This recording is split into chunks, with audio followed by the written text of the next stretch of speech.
¿Cómo te cuento? Biblioteca Virtual de Lecturas. Un lugar donde escuchar historias, relatos y textos grabados.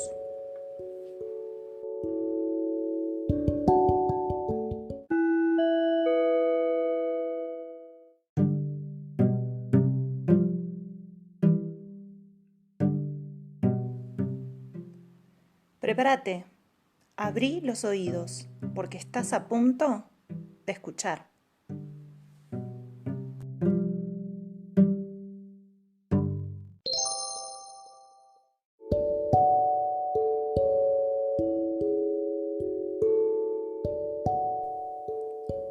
La balada de María Ángeles, de Juan José Manauta, en la voz de Nicolás Almagro.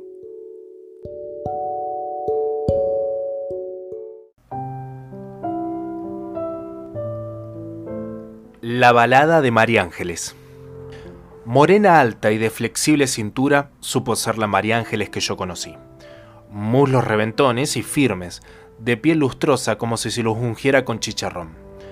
Prometían felicidad y no engañaban sus pechos subidos y a punto, abandonados como dos trompos bailando a la par. Una de esas mujeres, comprendo que mejoran en la memoria y también cuando se las adueña algún otro. Hablando de María Ángeles, uno se da a pensar en que es imposible medir lo que se sabe con lo que se ignora de alguien.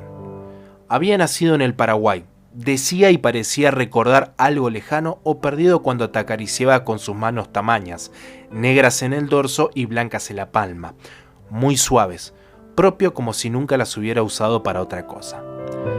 También se las ingeniaba para oler a magnolia, o es mi parecer, y en el momento de desnudarse, me acuerdo, se hablaba ella misma en guaraní, bajito y rápido, como rezando y sin perder su tiempo. Una fecundidad de asuntos la María Ángeles. Por eso, cuando Floro la vino a buscar, aconsejado por el Can Bataní, famoso porcero de Villarrica, cuando la tuvo y le habló de su fantástica herencia, capoeira de 15 hectáreas, 4 lecheras medio holandesas, mulo para el arado y 2 burros que tiraban del carro polaco, no dudó en responderle, guaraní primero, y viendo que Flor entendía, recatada como eran esas cosas, cambió de idioma, aunque para hablar la castilla tuviese que pensar antes lo quería decir luego. ¿Y por dónde queda esa tu chacra? A unas 2 leguas de Villarrica, Paraguay. Lástima, dijo María Ángeles. ¿Lástima? ¿Por qué? Conozco lugares como ese, le contestó y no dijo más. Se habrían acostado un viernes a la noche, tarde, y no se levantaron hasta el lunes. Floro, que había vendido sus 2 bueyes antes de partir, pagó al barrer por el uso, y demasía para que María Ángeles pudiera retirar el baúl harto de ropa, calentador Primus, jaula sin loro, Harry palangana de enlosado, nada más lo encajonará, y lo sacará a la rastra hasta la calle sin que nadie la molestara. Juntos subieron al acoplado del sodero que los trasladó desde la villa de Colegiales a Chacarita. Compraron los boletos. En otra ventanilla despacharon los bultos y enseguida corrieron a refugiarse en un hotelito de la zona a esperar un día y una noche más de refocilo la partida del Internacional. Floro quedó satisfecho y por muchas razones creía no haberse equivocado esta vez. La vista, dice, le relampagueaba como si estuviese calentura cuando subieron al tren y se despidieron de Buenos Aires y de nadie más. María Ángeles no decía nada, ni siquiera en su secreto rezó guaraní. Querría ver la chacra primero. Todo lo demás, y en su caso, más tarde, agradecerle a Dios que el destino lo hubiese elegido. Llegaron a Villarrica 2 días después, y hasta las cercanías de la chacra en un carumbé destartalado. Mientras Floro se echó a dormir, deslomada y todo, María Ángeles salió a comprobar el tablón de maíz, el mandioca, sin esquilmar el corral de los 4 holandesas, muy cuarteronas, y sus terneros remamados, el mulo, los 2 burros, el árado, una cortadora de pasto y el carro polaco. No le había mentido el Floro, y a más, unas 20 gallinas, pareja de chanchos, un mortero de quebracho puesto como de guardia a la puerta de la cocina y hasta un plantio de banano. Tanto hacía que no había nada igual. Después de eso, María Ángeles estuvo 2 días con sus noches limpiando la casa, carpiendo el patio, arreglando el cerco, deschalando maíz para moler y alimentar chanchos y gallinas, lavando ropa de cama. Apartó los terneros y así se supo tomar cocido con leche al despertar. Las manos grandes y suaves de María Ángeles no eran menos buenas para el ordeñe. Atendió como una dueña a los vecinos que vinieron a la visita, contenta de no tener que oír ni hablar en castellano. Los convidó con tereré y Floro destapó una aristócrata. Allí decidieron Flor y María Ángeles, sobre todo María Ángeles, agradecerle a Dios los favores caídos en sus manos, todo como si la historia acabara de comenzar y se dispusiera a vivir un milagro flamante. Los 2 o 3 vecinos aceptaron el convite para el domingo siguiente. Matarían 2 gallinas para el boriborí, se amasaría para la chipá y María Ángeles hornearía una sopa paraguaya que antes de comer harían bendecir en la iglesia de Villarrica. Una de las vecinas creyó reconocer a María Ángeles o recordarla de niña, pero el apellido era otro. El nombre de María Ángeles, como de apodo, lo había contraído en Buenos Aires.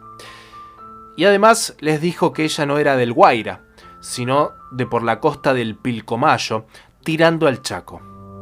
Otra, vaya a saber por qué instinto, le preguntó si no conocía al pordiosero Taní, Cambá Taní, o el negro Estanislao de los buenos tiempos, que había solido tener familia en Villarrica, huida después a la Argentina para salvarse de la pobreza que a Taní lo había arrojado, ya medio paralítico, a las escalinatas de la iglesia, donde no había hora en que no se lo viese, tal como si allí viviera.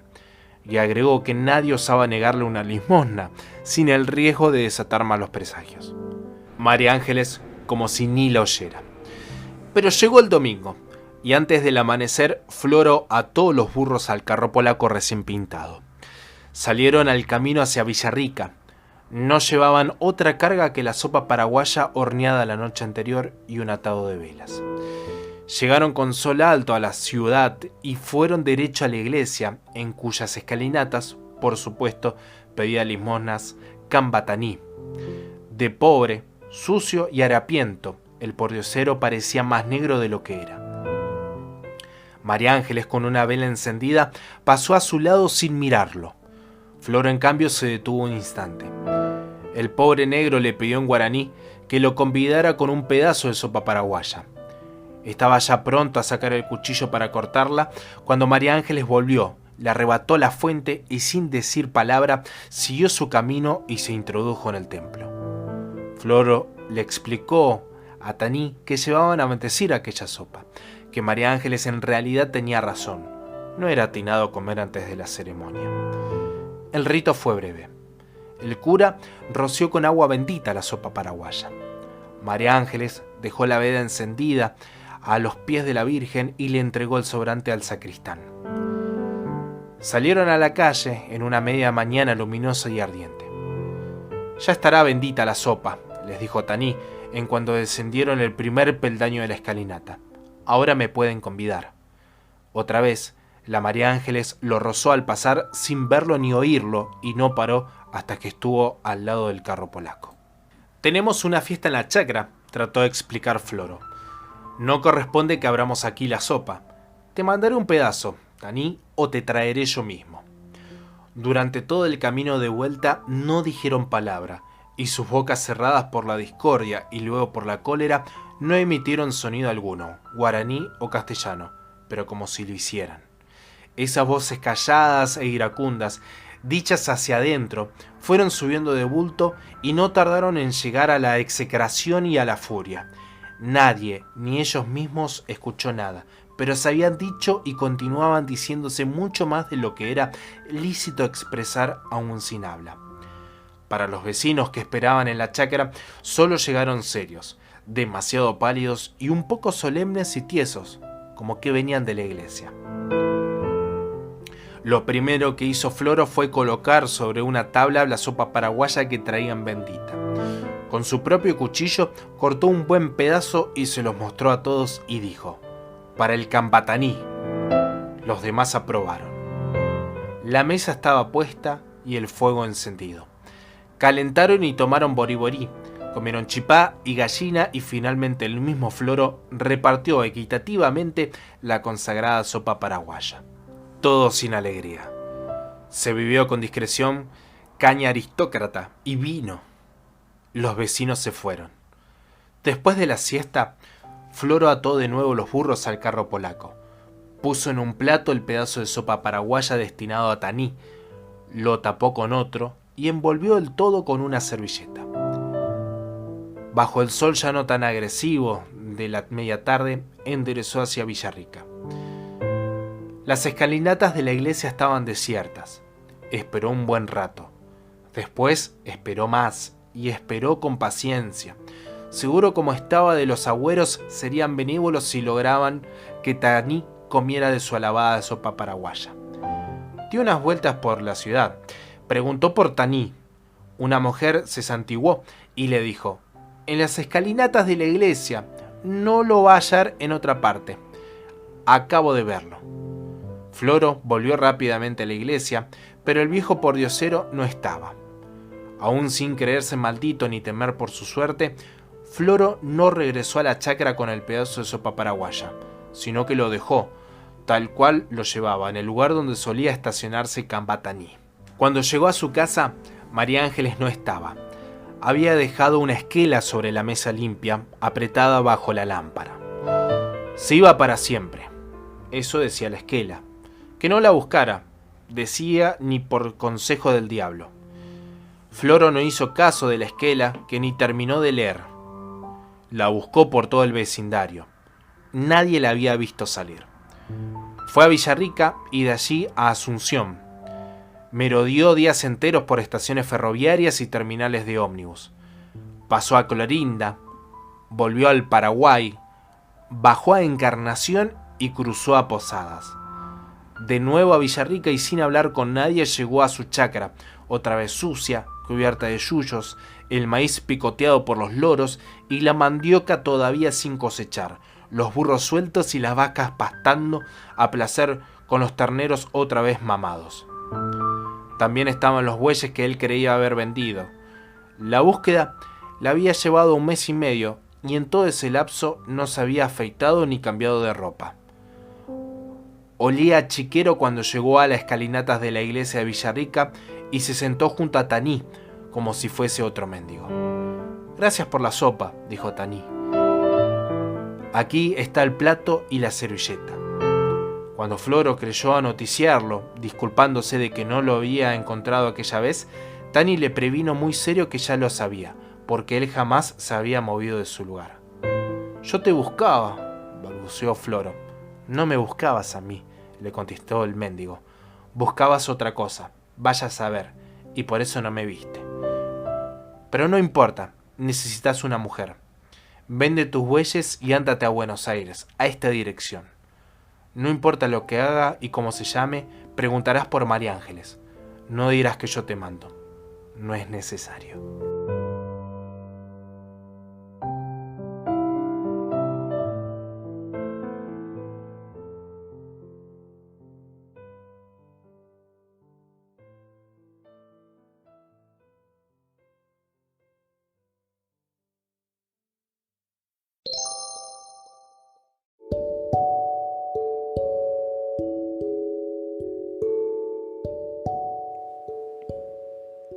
¿Cómo te cuento? Biblioteca Virtual de Lecturas, un espacio de la Secretaría de Extensión del Instituto Superior de Formación Docente número 3 de San Martín de los Andes, a cargo de Mariana Berninzoni, Jorgelina Sureda y Valeria Alic.